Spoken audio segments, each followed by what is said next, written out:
Welcome back again to PP Travels. This is your review channel for cars and bikes in the Malaysian market.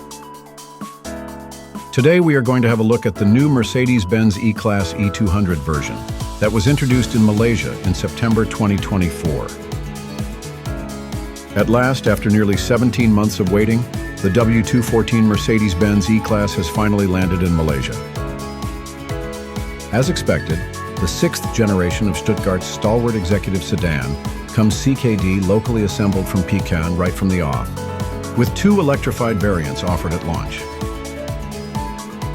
Compared to the previous facelifted W214, the E200 is 6,000 more expensive than before.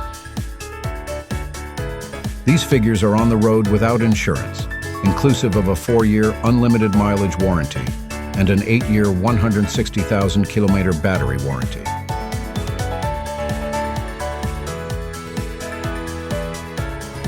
The E200 is powered by the same turbocharged 4-cylinder petrol engine that's mated to an electric motor and a 9-speed automatic gearbox. The difference is in how much power the motor produces. And with the E200, the specs are pretty straightforward, with the integrated starter generator, ISG motor, simply providing accelerative boost. Built on the second-generation modular rear architecture, MRA2, the W214 E-Class measures 4,150 mm long, 1,180 m wide, and 1,268 mm tall, making it just 15 mm longer, 28 mm wider, and 8 mm taller than the W213. Its 2,961 mm wheelbase is also only 22 mm longer. Against the also new G60 BMW 5 Series, the Merc is 110 mm shorter, 20 mm narrower, and 47 mm lower, but has a 61 mm longer wheelbase.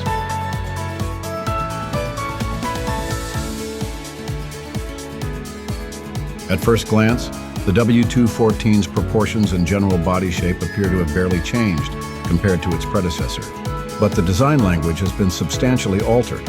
The front end is particularly striking, featuring a hexagonal grille on both models but no illumination, set inside a black mask, the latter providing a visual link with its fully electric EQ sibling.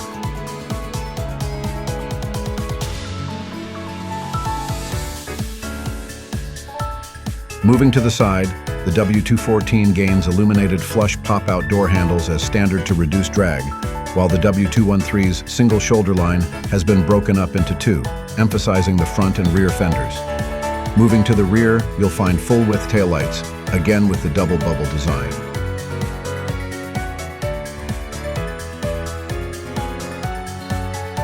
If the exterior has been gently evolved in parts, the interior is a wholesale revolution.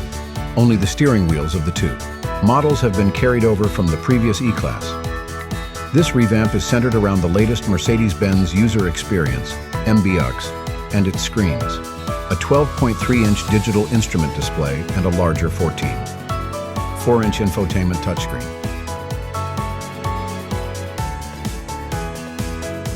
I want to take a moment to thank Hap Sengstar and Setia Alam for allowing me to review this wonderful Mercedes-Benz E200. If you are looking to get a new Mercedes-Benz, or if you are still surveying around for a new car, I suggest you get in contact with the team at Hap Sengstar at Setia Alam. They know their cars well, and I'm sure they will be able to guide you throughout your next purchase.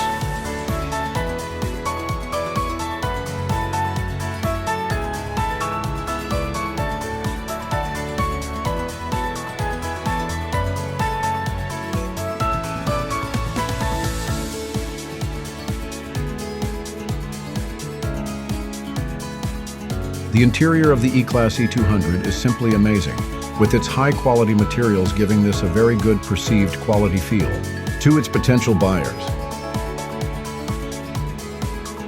The doors are closed with a solid thump feel and sound, giving you a feeling of luxury and safety. The digital clusters are all of high-tech and produces an amazing clarity as well, that makes you feel that you have got a car of great quality. That's it from PP Travels. I hope you enjoyed the review of the wonderful Mercedes-Benz E200. Till later, goodbye and sayonara.